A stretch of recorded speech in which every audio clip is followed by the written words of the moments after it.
Olá, então a gente está continuando a nossa sequência de resolução de questões dos exames da ANPAD de 2013 e agora a gente está resolvendo questões que envolvem quantificadores e diagramas lógicos, que tem uma relação muito íntima.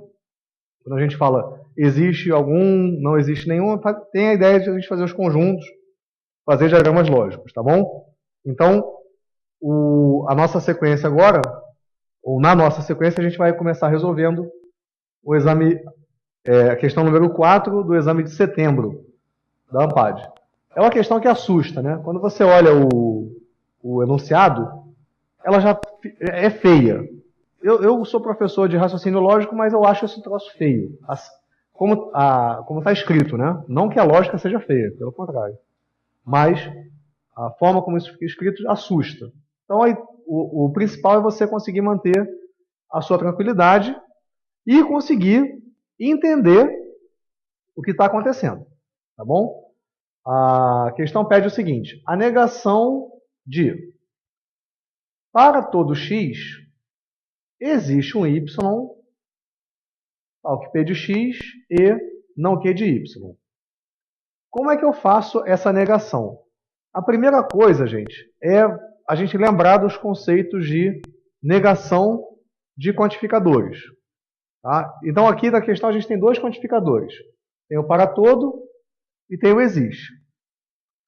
Como é que eu nego, melhor dizendo, um para todo? Se eu falar assim, todo mundo que está assistindo o vídeo vai ser aprovado. Como é que eu nego isso? Basta que uma pessoa que assiste o vídeo não seja aprovada. Então, a negação do para todo é: existe um que não atende à condição. Beleza? Existe um que não atende à condição. E como é que eu nego um quantificador de existência? Quando eu falo assim, existe um aluno aprovado vendo o vídeo. Como é que eu nego isso? É se nenhum aluno for aprovado. Ou seja, para todos os elementos, a condição não é aceita. Beleza? Então, eu vou escrever isso, mas deixa claro na sua cabeça essa ideia a negação do para todo e a negação da existência, tá? Eu vou rabiscar ali no quadro e fica mais fácil da gente conversar, tá bom? Vamos lá. Eu tenho aqui, para todo x, p de x. Como é que eu nego isso? Vou fazer aqui, assim parece que é uma implicação, né? Como é que eu nego? Eu nego fazendo, existe um x tal que não p de x.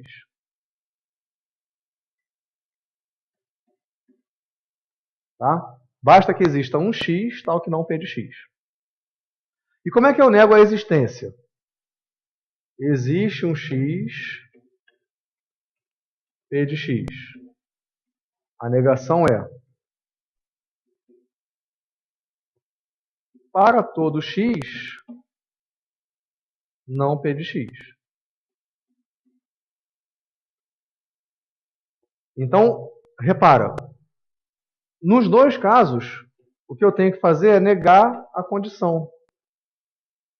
Nos dois casos, o que eu tenho que fazer é negar a condição. Só que o que for para todo, na negação vira existe. O que for existe, na negação vira para todo. Beleza? Então, vamos enxergar isso aqui lá em cima. Primeiro eu tenho para todo x. Na negação, isso vai ter que virar um existe x.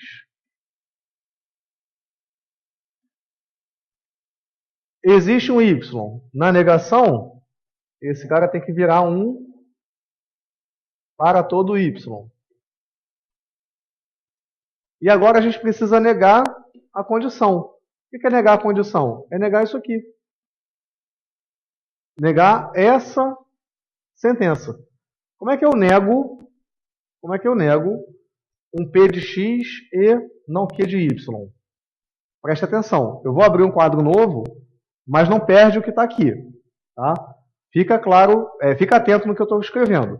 Quando eu tenho um para todo, a negação vira um existe. Quando eu tenho um existe, a negação vira um para todo. Só que nos dois casos eu tenho que negar a condição. Então, esse para todo x virou, na negação, o existe x.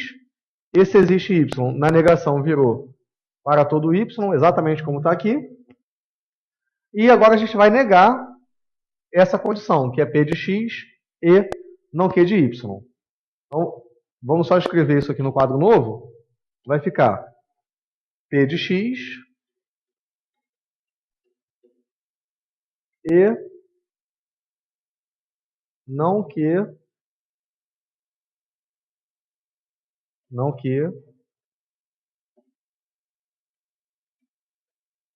de y. Como é que eu nego isso? Como é que eu nego isso? Negando. Preste atenção. Mais uma vez a negação é uma das leis de De Morgan. Eu vou negar um E. Como é que é a negação do E? Eu nego o primeiro, nego P de X e troco conectivo. Trocando conectivo, isso aqui vira um OU. Como é que eu nego o não Q? Vai passar a ser Q, né? Então, a sentença completa da negação ficou: existe x para todo y, isso aqui. Esse cara aqui, lá no início, era um para todo x, na proposição original. Esse para todo, lá no início, era uma existência. E aí a gente tem agora que existe um x, tal que para todo, existe um x que para todo y tem a negação da condição original. Essa negação está na opção letra A. Exatamente como a gente escreveu aqui. Beleza? Então é mais questão de você se organizar mesmo. Isso não é uma questão fácil, tá? Tem que lembrar da negação de quantificadores, que não é uma coisa tão comum. Próximo exercício, questão número 5 do exame de setembro.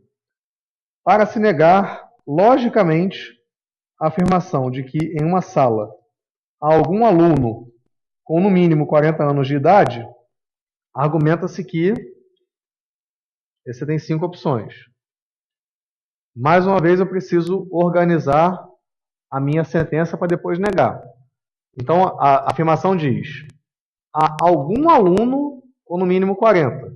Então existe um x tal que idade de x seja maior ou igual a 40. Existe algum aluno tal que a idade dele seja no mínimo 40. Beleza? Como é que eu nego isso? Negação. O que existe vira um para todo. Para todo x. E agora eu preciso negar o que está aqui. A idade, então, tem que ser menor que idade de x. Né? Deixa eu só ser mais formal. Idade de x tem que ser menor que 40. Então, para todo x, a idade tem que ser menor que 40. Onde é que está isso? Todos os alunos da sala têm no mínimo 40 anos? Não, no máximo, né? Então, todos os alunos da sala têm no máximo 40 anos. Letra D de dado. Beleza?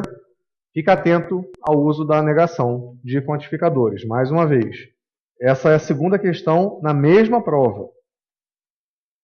Ainda na mesma prova, exame da ANPAD de 2013, de setembro, o exercício número 10.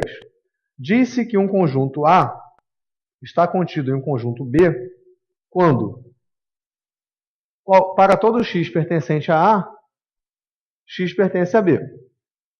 Quando o conjunto A está contido em um conjunto B, escreve-se A contido em B, esse símbolozinho. Se o conjunto A não está contido em um conjunto B, escreve-se A com Czinho cortado B. Sejam A e B dois conjuntos. Se a gente tem que o A não está contido em B, isso significa o quê? Mais uma vez, uma questão de você conseguir enxergar a negação de quantificadores. Repara, a sentença é: para todo x pertencente a A, x pertence a B. Isso aqui significa que o A está contido em B. Então, A contido em B. Como a questão me disse que o A não está contido em B, então eu tenho que negar isso. A não contido em B. Como é que eu nego essa condição? Ou melhor, essa afirmação? Eu vou, primeiro eu troco o quantificador. O para todo vira um existe. Existe x pertencente a A. E aí eu preciso que a condição não seja aceita. O que é a condição não ser aceita? O x pertence a B tem que ser falso. Aqui eu vou negar. Então, x pertence a B. Negado. Então, x não pertence a B. Então, a negação é... A negação de que o A está contido em B é que o A não está contido em B. Isso significa que existe um x pertencente a A, tal que o x não pertença a B. Isso é a opção letra D. Existe um x pertencente a A, tal que o x não pertença a B. Ok? Belezinha? Então, fica ligado que só nessa prova de setembro, se a gente for fazer um paralelo de ano, setembro de 2013, eram 3 questões de negação de quantificadores. No exame de setembro de 2014, pode ser que apareça alguma coisa parecida. Então, fica atento para você não se confundir. Tá? Qualquer coisa, manda dúvida para a gente está aqui justamente para isso. Tá certo? Um forte abraço e até a próxima.